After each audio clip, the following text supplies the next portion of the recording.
Hello and welcome to Razyel Kayne and NinjaBill reviews the Wheel of Time book series. And unfortunately, at the moment, Raziel will not be here. He was experiencing some difficulties, and he will not be joining us this evening for uh, um, book five. But that's okay. The old saying goes, the show must go on. So, welcome anybody who comes in.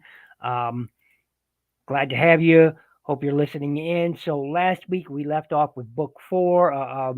Rand and the others had moved in, crossed over the spine of the world and um, and went into the Ale wastes and met the Ale.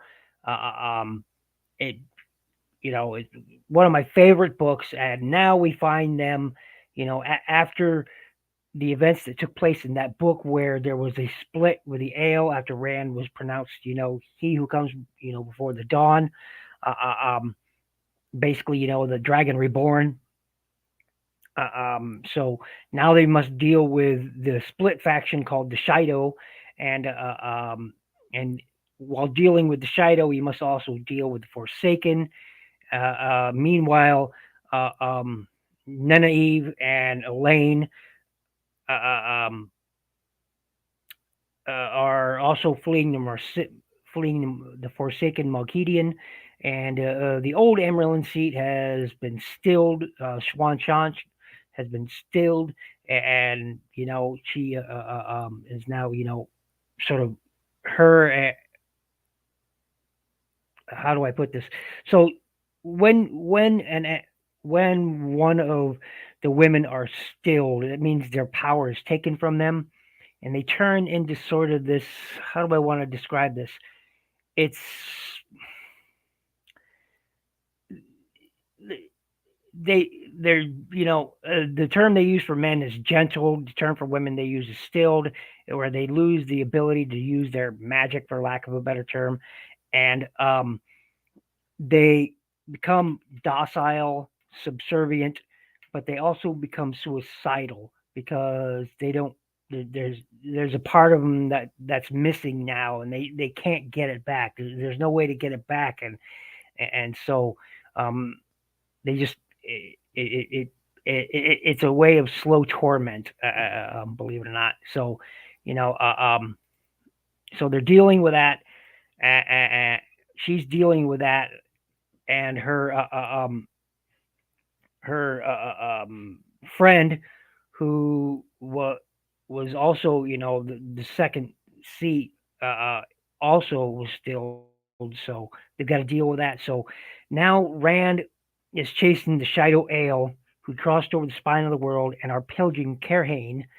Uh, um, and the Karakar and Rand is the Karakar, and now he leads all the rest of the Ale who follow him as well after them. They meet in Kerhane where they battle it out, and that's where Matt starts. As we said in the previous book, he was hung. He asked for these three things, and he gained the ability to be free of the one power, free of the power, so he can't be touched by it, by the medallion he wears. And now he also wished for all his memories to be filled in. Well, those memories are filled in with, as we come to find out, the memories of great generals. So in this book, we see him start to use the strategies that all of the great generals in history used, and he saves some troops from an ambush, and then he starts guiding these troops throughout the rest of the day. He wins battle after battle just using the memories of the past generals he received in the Shadow Rising. He personally kills the Shido leader, Culloden, and Shido retreat and defeat. So that takes place about the first half of the book. I'd say that happens first, quarter of the book that happens, and so they're moving on. Uh,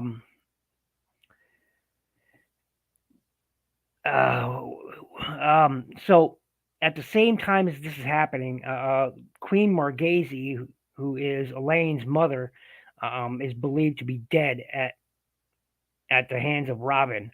So Rand prepares to travel to Camlin and take revenge. But before he can do so, Lanfear, who's been traveling with him, he knew it was Lanfear. Uh, uh, um, Learned that he slept with Avienda and is absolutely, just beside herself with jealousy and attempts to kill everyone, specifically Rand and Avienda. Moraine comes to rescue, pushes them through this mirror door that Rand and Matt traveled through previously, and it we don't see them again for a little while. Rand does go ahead and attacks Camlin during the ensuing battle when he's fighting Raven. Raven kills Matt, Asmodean, and Avienda, but Rand hunts down Raven and in the dream world, Tel'Rand, and destroys him with balefire. And it was we discussed in previous books. Balefire is a forbidden art that when you use it, and depending how powerful of use you're using it as, the setting or the spell's power, whatever you want, the magic power that you put into it, it erases time. So that's why it's a forbidden art, because if you hit someone with it, not only do you wipe them out, but you also wipe out everything they've done in their past and in their history. People will forget who that was, the things they've done. It's like they never existed at all. So that is exactly what happened. They did all their actions are just forgotten, never happened. So Rand kills Robin, who is one of the Forsaken, 13 Forsaken, bad guys, um, and but he uses just enough to undo some of the things he's done, thus bringing back to life Abienda and Matt and Asmodean, who is working now he's one of the Forsaken, but now teaches Rand how to use the male half of the power, because the male half and the female half, once again, are not the same. That magic, they're two different types, and one cannot use the other. Men cannot use women's abilities, and women cannot use men's abilities. So put that in very short context. Meanwhile, Genevieve and Elaine, they, while trying to escape Mughedian, run into the Shan Chan. The Shan Chan, think of the Shan Chan as sort of like samurais, of course, a cross between samurai and Roman legionnaires. I guess that would probably be the best description. So they have to evade them because Shan Chan are here to conquer. That they came to this continent to conquer and nothing else. They the Westland sees them as a conquering warlords, but Shan Chan see themselves. They call it the return, because of that's where their ancestors came from, and they were. This is the promised return, when they would return and take back what was owed to them. So, Shan Chan are, their their society is very much a class society, very much so. Like the Empress, who sits all the way up at the top, and everybody else, you know, in many ways, it's not only samurai and Roman legionnaires, but also in a way they worship the Empress the same way that the Egyptians worship their gods. So it's weird. They worship the Empress, but they also worship and their ancestors. It's almost a Shinto type of thing, like a cross between that. So if some Shinto beliefs, it has some of that stuck in there. It's a blend of many different things, and it's pretty cool. But at any rate, so when they're at Tolman Head. Nineveh and Elaine are fleeing there, and they run across Dragonsworn and bandits and White Cloaks, uh, uh, um, and they accidentally wander into the rebel Aes Sedai or Aes Sedai, who rebelled from the White Tower after the Ravani takes over as the Emerald seat.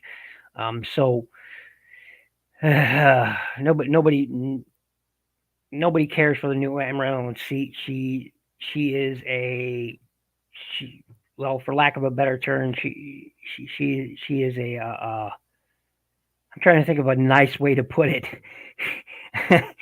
It's difficult because I despise her. Is Elena Durabney is now the new uh, Emerald seat, the head of the White Tower, and she is a despot.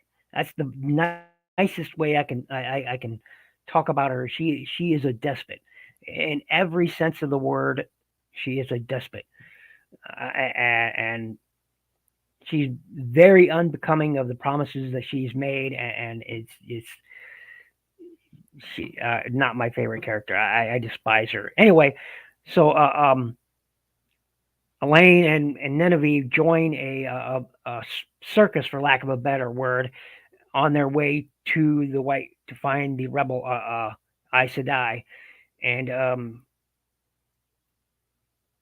they go. They're going to Saladar to meet them.